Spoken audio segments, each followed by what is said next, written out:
The fluorescent lights buzzed overhead in the cramped police station interrogation room as Detective Mike Rodriguez shuffled through the paperwork one more time.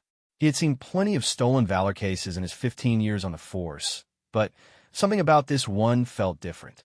The woman sitting across from him didn't look like the typical wannabe warrior he usually dealt with. Sarah Mitchell sat perfectly straight in her chair, her hands folded calmly in her lap. Her dark hair was pulled back in a simple ponytail, and she wore a plain gray sweater that had seen better days.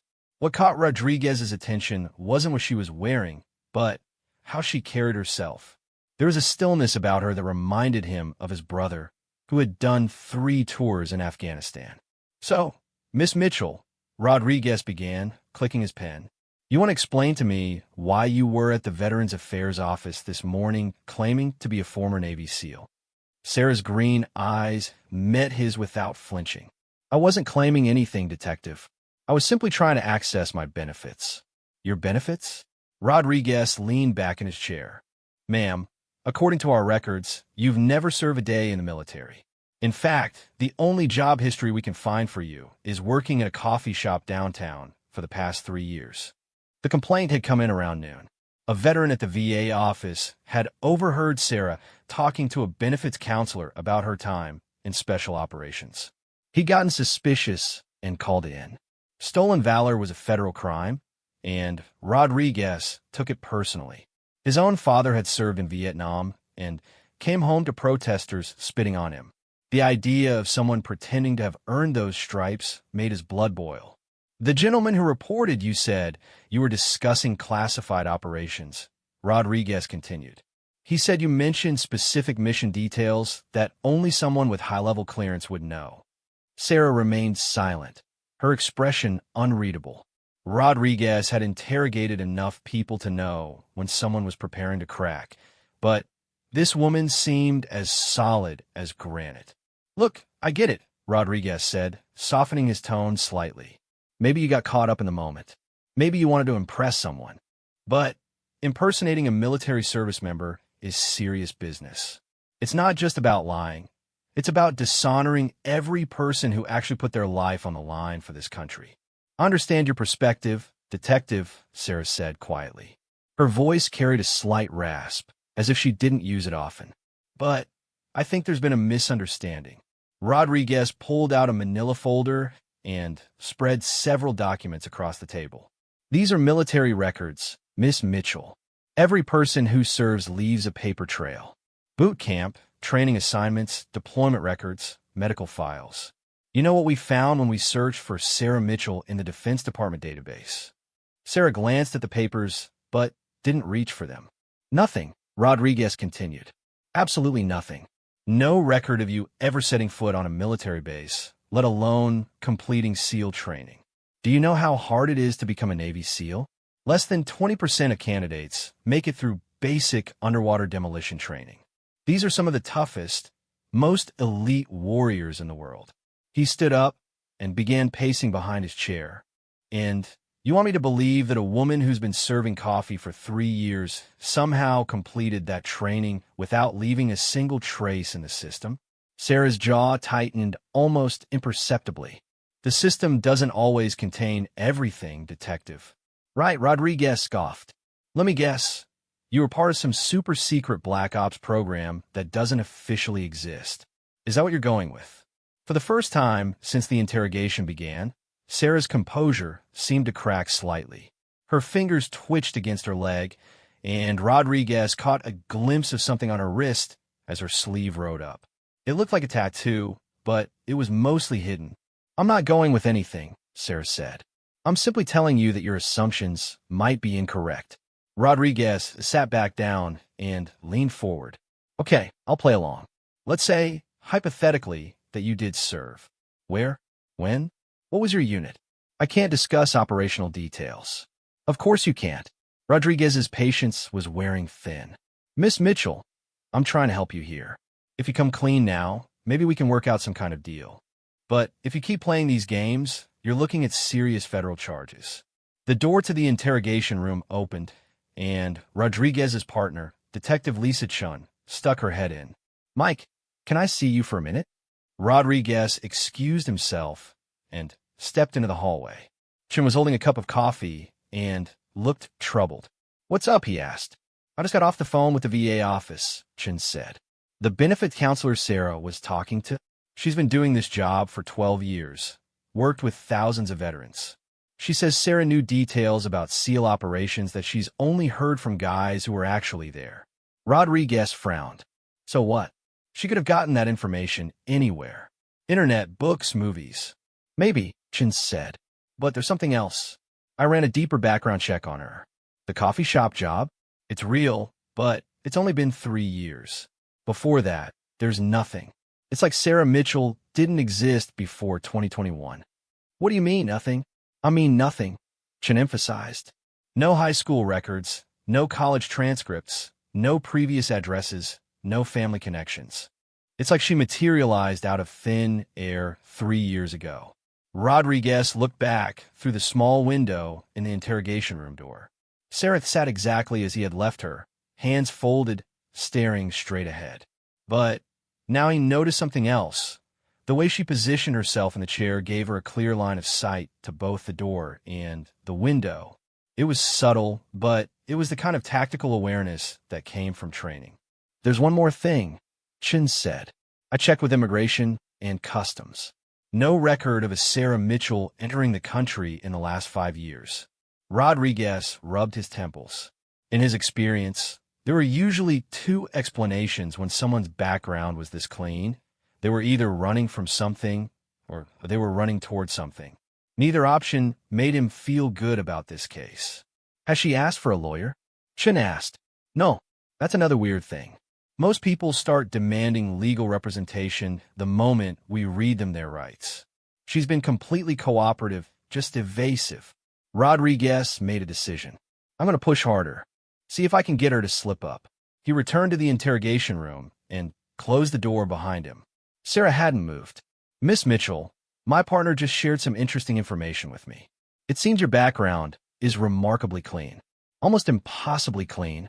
Sarah's eyes met his again. For just a moment, he saw something flicker across her face. Was it fear? Relief? He couldn't tell. "I live a simple life, detective.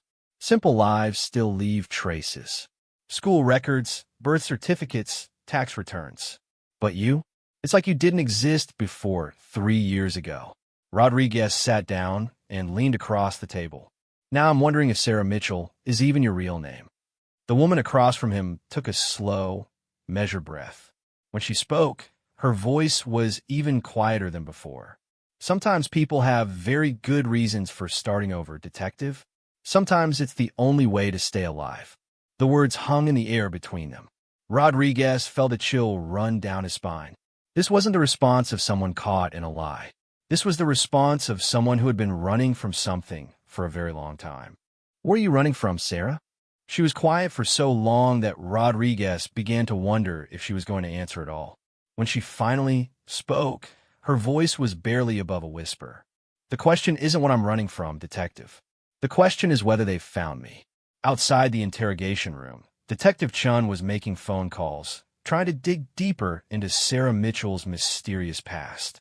But neither of them noticed the black sedan that had been parked across from the police station for the last hour, or the man inside it speaking quietly into a secure phone line. The game was about to change in ways that Rodriguez couldn't possibly imagine. Detective Rodriguez was about to ask Sarah what she meant when the precinct's front desk sergeant burst through the interrogation room door without knocking. "Detective, you need to come out here right now," Sergeant Williams said, his face flushed.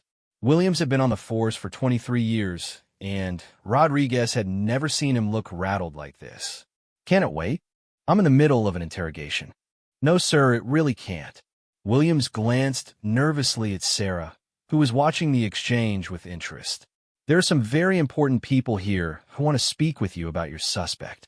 Rodriguez looked back at Sarah, who had straightened slightly in her chair. For the first time since her arrest, she looked genuinely concerned. "What kind of important people?"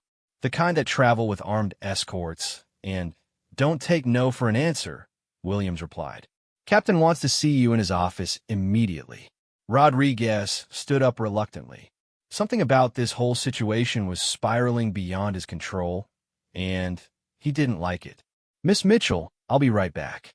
Don't go anywhere. Sarah almost smiled at that. I wouldn't dream of it, Detective. Rodriguez followed Williams down the hallway toward Captain Morrison's office. Through the glass walls, he could see several figures in dark suits standing around Morrison's desk. The captain looked like he wanted to be anywhere else in the world. How did they even know about the arrest? Rodriguez asked Williams as they walked. That's what I'd like to know, Williams replied. The arrest report was filed less than 4 hours ago. These guys showed up about 10 minutes after you started the interrogation. Rodriguez knocked on the captain's door and entered. Captain Morrison looked up with obvious relief. Rodriguez, thank God. These gentlemen would like a word with you about the Sarah Mitchell case. The men in suits turned to face him. Rodriguez immediately recognized the bearing of federal agents. They had that particular blend of authority and paranoia that came from years of dealing with classified information. But the man standing closest to Morrison's desk was different. He was older, probably in his 60s, with silver hair and piercing blue eyes. His uniform was crisp and decorated with ribbons Rodriguez didn't recognize. Detective Rodriguez, the older man said, extending his hand. I'm General Marcus Stone. I understand you have someone in custody that we're very interested in. Rodriguez shook the general's hand, noting the firm grip. Sir, with respect, this is a local stolen valor case. I'm not sure why it would interest the military. General Stone exchanged glances with one of the suited men. Detective, what I'm about to tell you is classified information. I need your word that it won't leave this room. Rodriguez looked at Captain Morrison, who nodded grimly. You have it, sir. The woman you have in custody isn't just some coffee shop worker pretending to be a veteran, Stone said. If she's who I think she is, she's one of the most highly trained operatives the United States military has ever produced. I'm sorry, what? Rodriguez felt like the ground was shifting beneath his feet. One of the suited men stepped forward. Agent Carson, NSA. 3 years ago, we lost track of an operative during a classified mission overseas. She was presumed killed in action, but her body was never recovered. Are you telling me that the woman in my interrogation room is some kind of spy? General Stone's expression was grave. Not just any operative detective. She was part of a program so classified that fewer than a dozen people in the entire government knew it existed. We called it the Ghost Protocol. Rodriguez sat down heavily in one of Morrison's chairs. Ghost Protocol? Deep cover operatives trained to survive in any environment, Agent Carson explained. They were given skills that went far beyond traditional special forces training. Combat, infiltration, psychological operations, languages, technology. They were designed to be invisible, to blend into any society, any culture. But the program was shut down 3 years ago, General Stone continued. Too many ethical concerns, too many questions about oversight. We were supposed to extract all operatives safely. Supposed to? Captain Morrison asked. The final mission went wrong, Carson said quietly. Our operative was deep cover in a hostile nation, gathering intelligence on a terrorist cell that was planning an attack on American soil. When we tried to extract her, the safe house was compromised. There was an explosion. No survivors. Rodriguez's mind was racing. So you think Sarah Mitchell is this missing operative? We think it's possible, Stone replied. The timing fits. 3 years ago, she disappears overseas. 3 years ago, a woman with no verifiable background appears in the city and starts living a quiet life. But why would she hide? If she survived, why not contact you? Agent Carson's expression darkened. Because someone sold her out, Detective. Someone with high-level clearance gave her position to the enemy. She probably doesn't know who to trust. Rodriguez stood up and began pacing. This is insane. You're telling me that the woman I arrested for stolen valor might actually be a real special operations veteran who's been living under a false identity because someone in the government tried to have her killed? It's a possibility we need to investigate, General Stone said. But, Detective, this is where things get complicated. If she really is our missing operative, then her life is still in danger. The people who tried to kill her 3 years ago are still out there. Captain Morrison leaned forward. What do you need from us? We need to verify her identity, Stone replied. And we need to do it without alerting anyone else that we've found her. How do we do that? General Stone reached into his jacket and pulled out a small device that looked like a scanner. All Ghost Protocol operatives received a subcutaneous identification chip. It's invisible to standard medical scans, but this device can detect it. Rodriguez felt a chill. You're talking about scanning someone without their consent. Detective Agent Carson said, if this woman really is our operative, then every moment she stays here increases the risk that hostile agents will find her. We're trying to save her life. And if she's not? If she really is just some woman who got caught up in a misunderstanding, then we apologize for the inconvenience, and you can proceed with your stolen valor case, Stone replied. Rodriguez looked around the room at the serious faces surrounding him. Everything about this felt wrong, but he couldn't deny that Sarah's story had more holes than Swiss cheese. There's something else, he said slowly. When I was questioning her, I noticed she had some kind of marking on her wrist. A tattoo, maybe? General Stone's eyes sharpened. What did it look like? I only caught a glimpse. It was mostly covered by her sleeve. Looked like it might be numbers or maybe symbols. The general and Agent Carson exchanged meaningful looks. Detective, Stone said carefully, I need you to take me to see this woman. But I want you to understand something. If she really is who we think she is, then she's been trained to disappear at the first sign of danger. If she suspects that we're onto her, she could vanish before we can protect her. Rodriguez nodded slowly. What do you want me to do? Bring me into the interrogation room. Introduce me as a military liaison who's here to verify her claims about being a SEAL. Let me see her reaction, and let me get a look at that marking on her wrist. As they prepared to leave Morrison's office, Agent Carson pulled Rodriguez aside. Detective, there's one more thing you should know. If this woman really is our missing operative, then she's not just a victim. She's seen things, done things that would terrify most people. The Ghost Protocol operatives were trained to survive by any means necessary. Don't underestimate her. Rodriguez nodded, but he was thinking about the woman sitting calmly in his interrogation room. The woman who positioned herself tactically in her chair, who spoke with quiet confidence about classified operations, who claimed that the real question wasn't what she was running from, but whether they had found her. Maybe they had.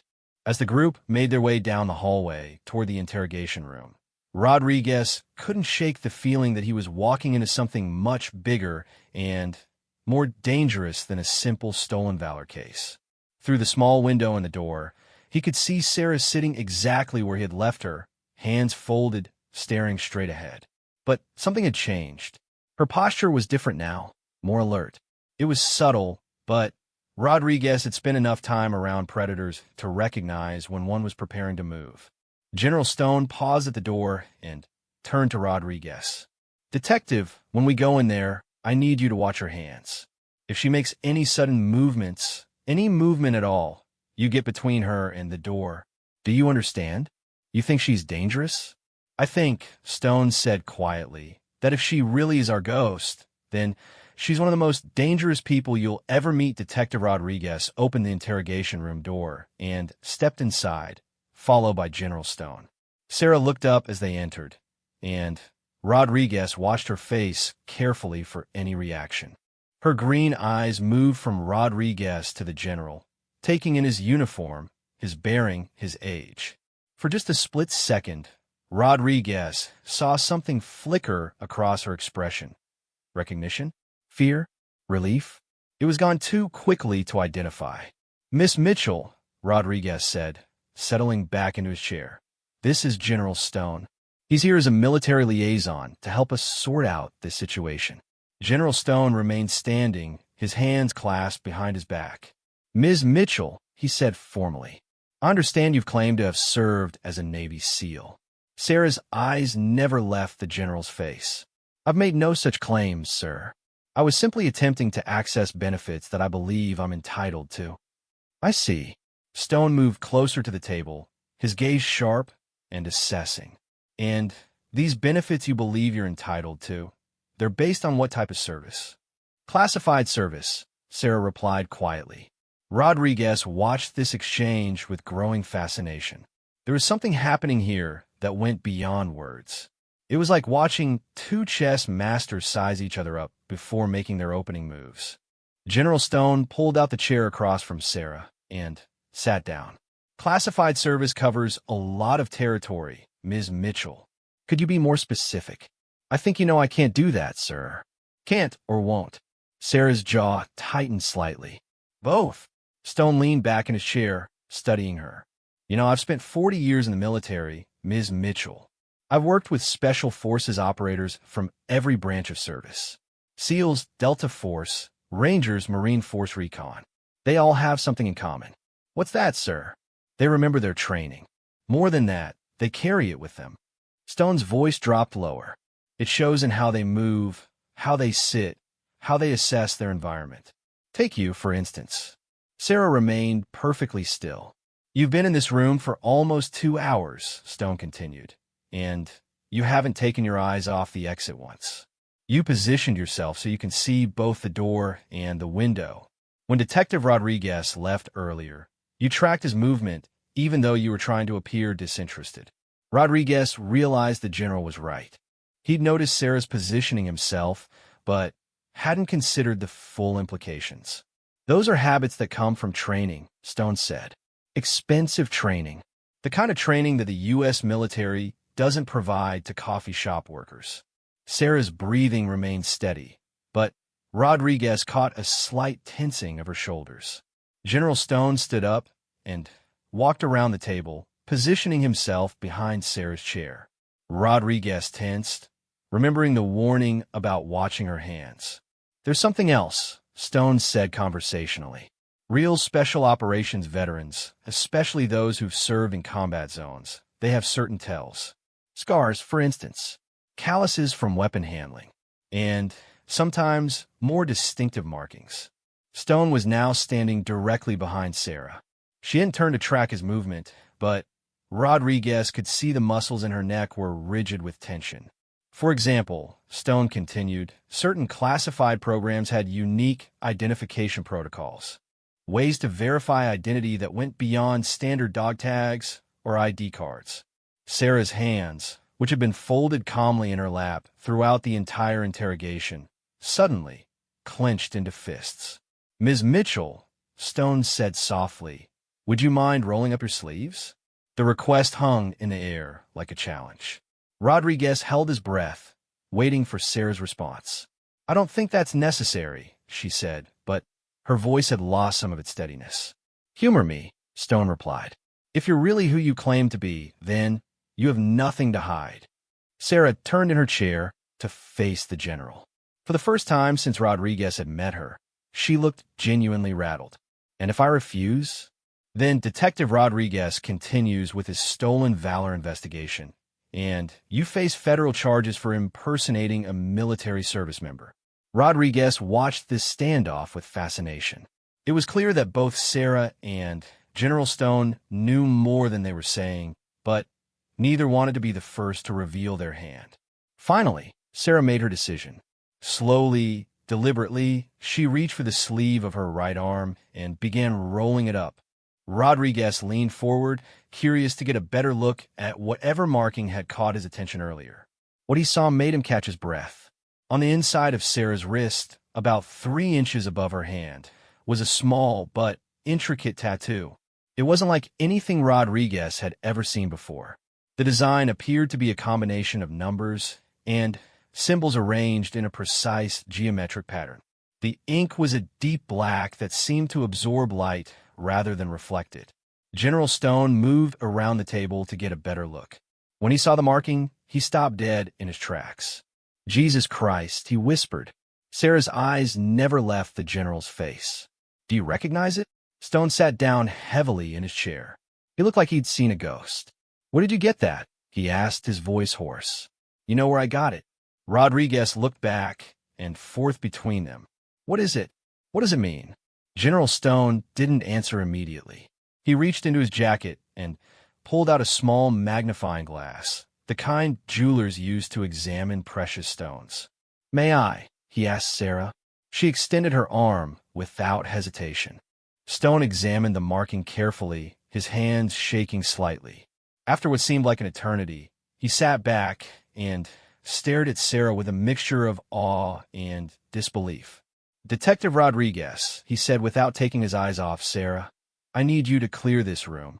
Right now. Sir, this is my case, my suspect, my interrogation room." "Not anymore, it isn't."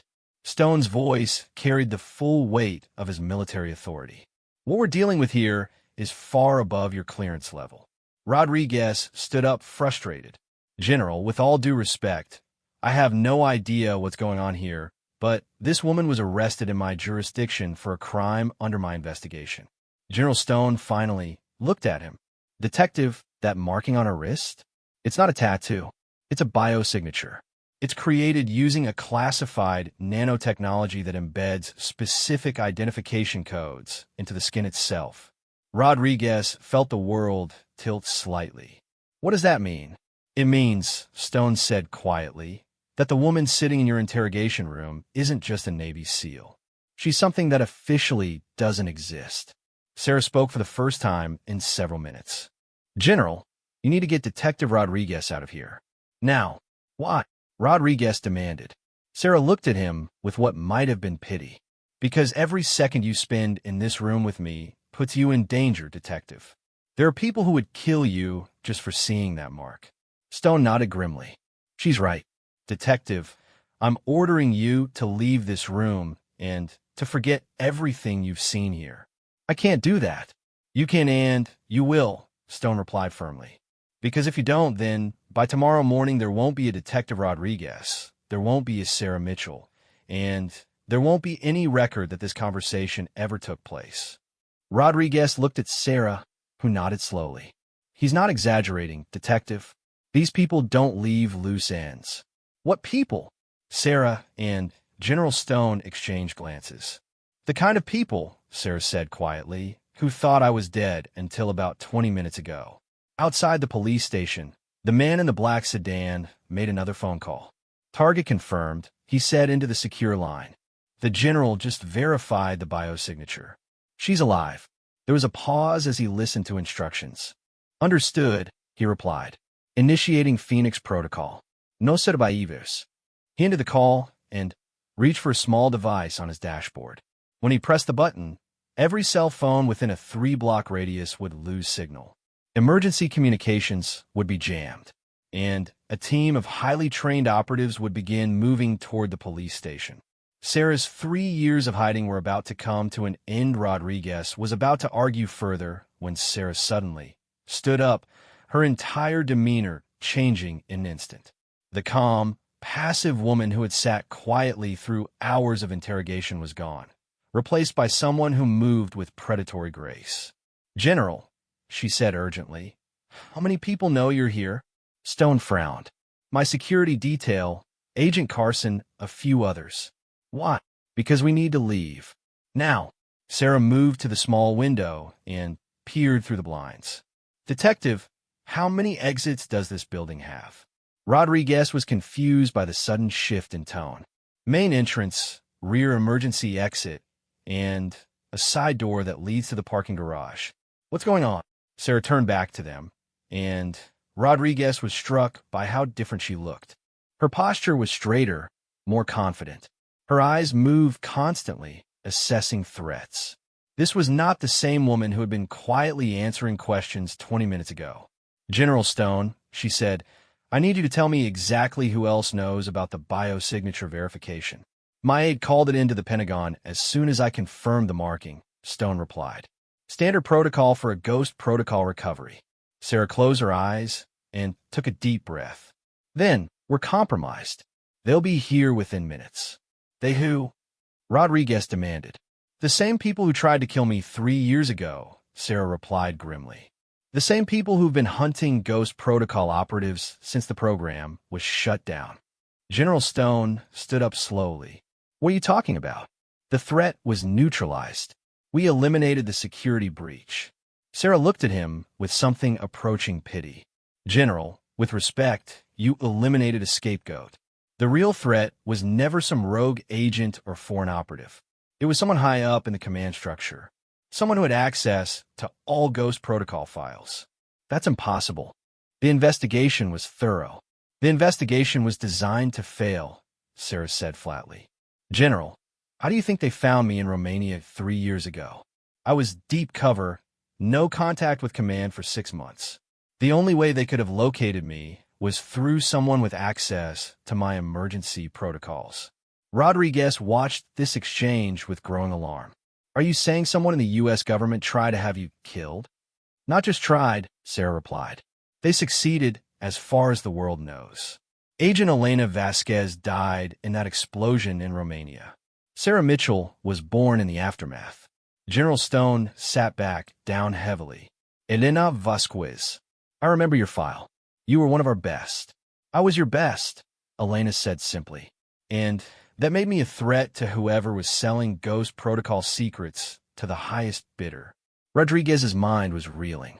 So the woman I arrested for stolen valor is actually a presumed dead government operative who's been living under a false identity to hide from someone in the U.S. military who tried to assassinate her.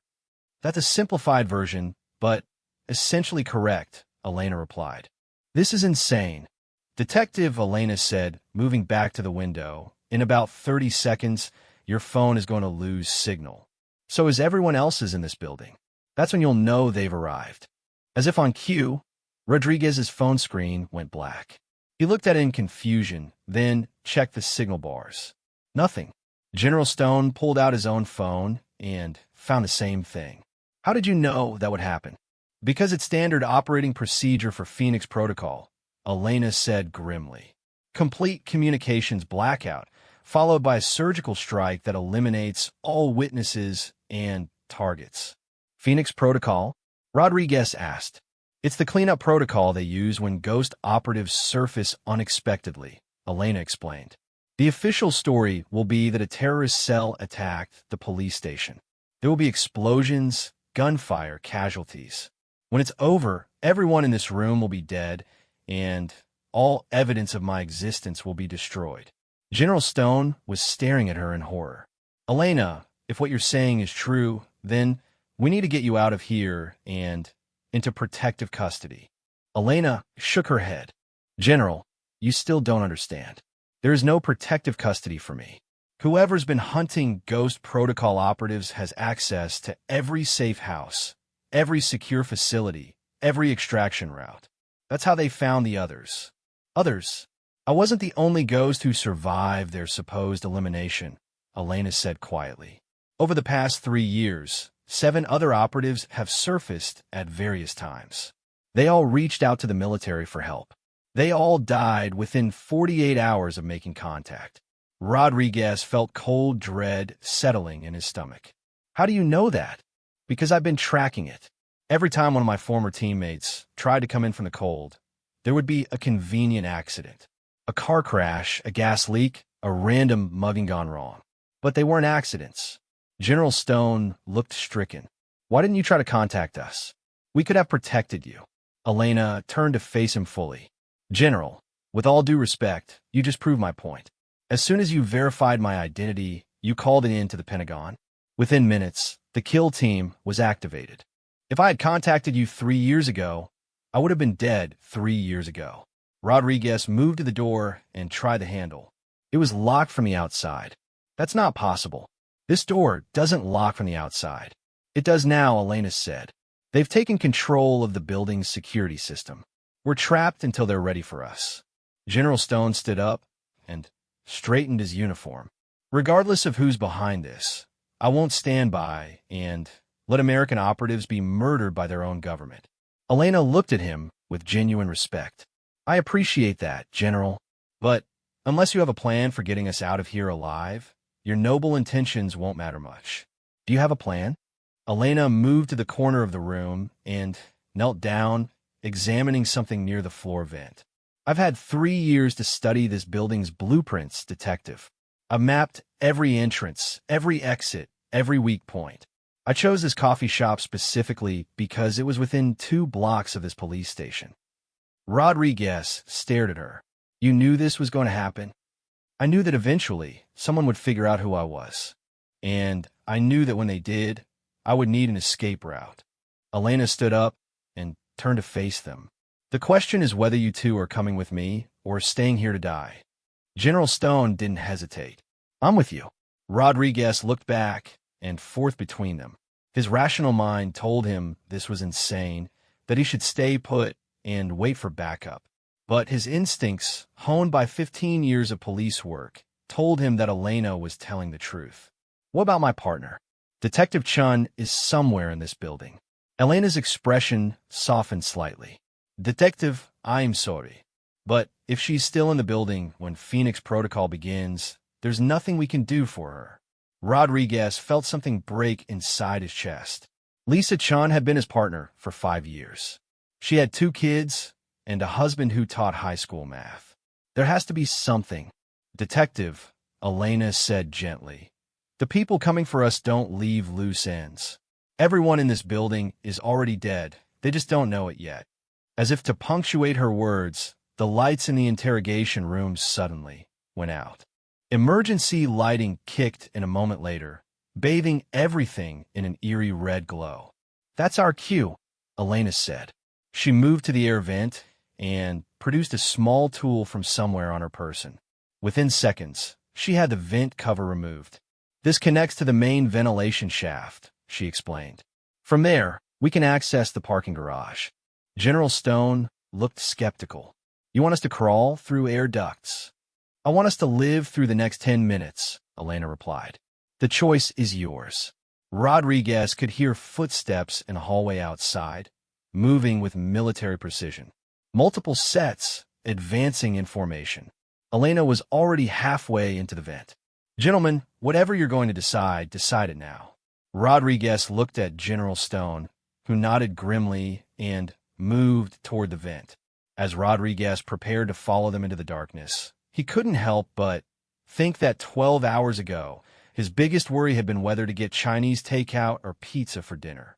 Now he was crawling through air ducts with a presumed dead government assassin and a U.S. general tried to escape from their own military. His mother had been right. He should have become an accountant. The air duct was cramped, dark, and filled with the accumulated dust of decades. Rodriguez followed General Stone, who was following Elena through the maze of metal passages. Behind them, they could hear the muffled sounds of the Phoenix team moving through the police station. Elena navigated the ventilation system like she had blueprints memorized, which Rodriguez realized she probably did. After what felt like an eternity of crawling, she stopped at another vent cover and peered through the slats. Parking garage, she whispered back to them. 2 hostiles by the main entrance, 1 by the elevator. We need a distraction. General Stone pulled out his service pistol. I can provide covering fire. Elena shook her head. General, with respect, if we start shooting, this becomes a war. And wars have casualties. They're the better way. She produced a small device from her pocket that looked like a modified cell phone. Electromagnetic pulse generator. It'll disable their communications and night vision for about 30 seconds. 30 seconds isn't very long, Rodriguez pointed out. It's long enough if you know what you're doing, Elena replied. She began working on the vent screws again. When I trigger this, we have 30 seconds to get to the stairs and reach the roof.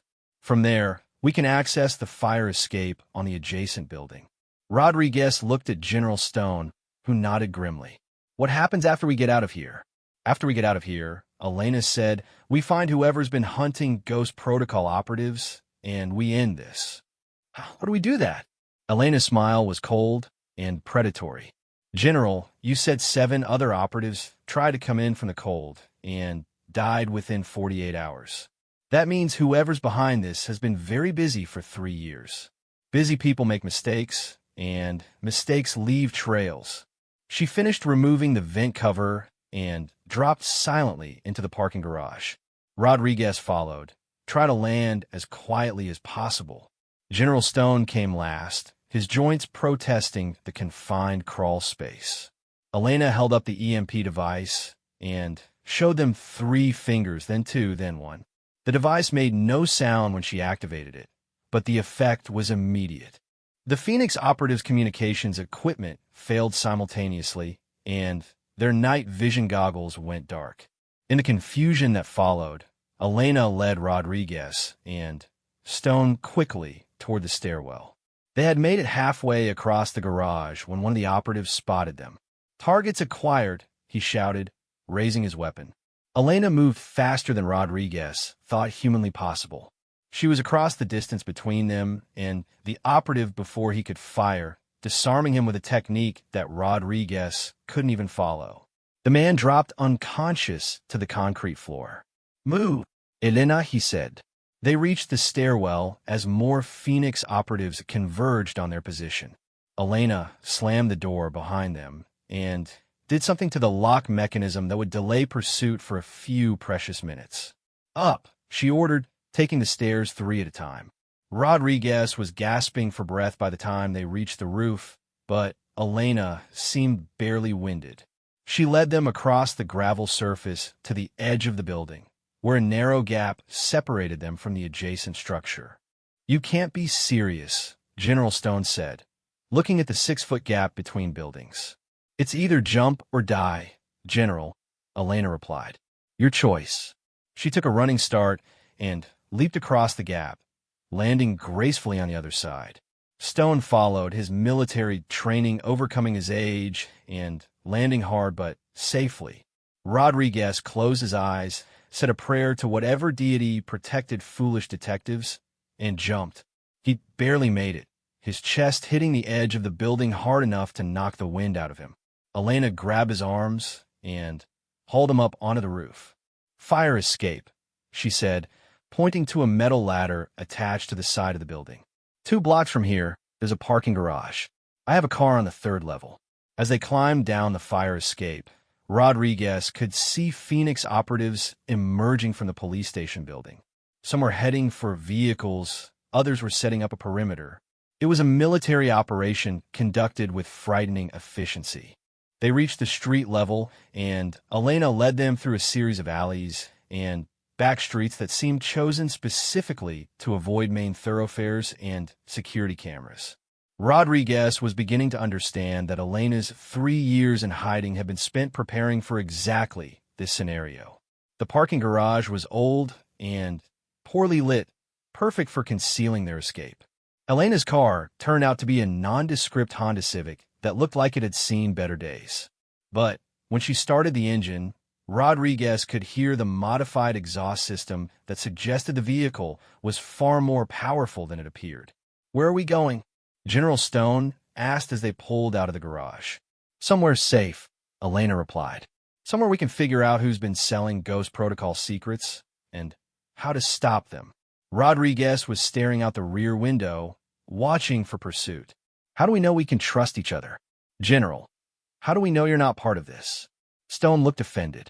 "Detective, I've served this country for 40 years. So did whoever's been killing Elena's teammates," Rodriguez pointed out. Elena glanced at him in the rearview mirror with what might have been approval. "Detective's right to be suspicious. General, I need you to prove you're not part of this." "Ow!" Elena pulled the car into an abandoned warehouse district and parked behind a building that looked like it had been empty for years. "By helping me access Phoenix Protocol files. If we can find out who authorized tonight's operation, we can identify our traitor." "I don't have that level of clearance," Stone protested. "But you know someone who does," Elena replied. Stone was quiet for a long moment. "What you're asking me to do could end my career." "General," Elena said gently, "your career is already over. The moment you verified my biosignature and called it in, you became a liability to whoever's behind this. They'll eliminate you just as surely as they'll eliminate me." Rodriguez watched Stone wrestle with this reality. Finally, the general nodded. "There's someone at the Pentagon who might help us. Colonel Sarah Chun. She was involved in the original Ghost Protocol Oversight Committee." Elena went very still. "Chun? As in Detective Lisa Chun?" Rodriguez felt his blood turn to ice. "Lisa's married name is Chun. Her husband is Army, stationed at the Pentagon." Elena and Stone stared at each other in horror. Detective, Elena said quietly, your partner wasn't randomly assigned to investigate my background today. She was feeding information to her husband, who was passing it up the chain to whoever's been hunting ghost operatives. Rodriguez felt the world tilt around him. You're saying Lisa is part of this? I'm saying Lisa is probably dead, Elena replied grimly. Just like everyone else in that police station. Phoenix Protocol doesn't leave witnesses. Rodriguez slumped back in his seat, overwhelmed by the implications. His partner of 5 years, the woman who had helped him solve dozens of cases, who had saved his life twice, and who he had trusted with his own secrets, had been working for the people who were trying to kill them. There's something else, Elena continued. If Colonel Chun is our traitor, then he knows about this warehouse. He knows about my safe houses, my escape routes, everything I've spent 3 years setting up. As if summoned by her words, the sound of helicopter rotors began echoing through the warehouse district. Elena started the Honda's engine. Hold on, this is going to get interesting. Rodriguez looked at General Stone, who was checking his service weapon with grim determination. General, Rodriguez said, when this is over, assuming we survive, I'm going to need a very detailed report explaining how a simple stolen valor case turned into a high-speed chase through the city with a dead government assassin and a U.S. general. Stone managed a tight smile. Detective, when this is over, there won't be any reports. Officially, none of this ever happened. Elena gunned the engine, and the Honda shot forward with surprising power. Gentlemen, welcome to the Ghost Protocol. Population 0. As they raced through the empty streets with military helicopters converging on their position, Rodriguez realized that his life would never be the same. He had stumbled into a shadow war that had been raging for 3 years, and now he was a combatant whether he wanted to be or not. But as he watched Elena navigate through the city's streets with the skill of someone who had been preparing for this moment for 3 years, and as he saw General Stone's determination to see justice done despite the cost of his career, Rodriguez felt something he hadn't expected. He felt hope. They were going to find Colonel Chun. They were going to expose the conspiracy that had killed so many Ghost Protocol operatives. And they were going to make sure that Elena Vasquez could finally stop running. Rodriguez just hoped they would all live long enough to see it happen. The Honda disappeared into the maze of city streets. 3 unlikely allies bound together by circumstance and a shared commitment to the truth. Behind them, the Phoenix helicopters continued their search, unaware that their targets were no longer running. They were hunting,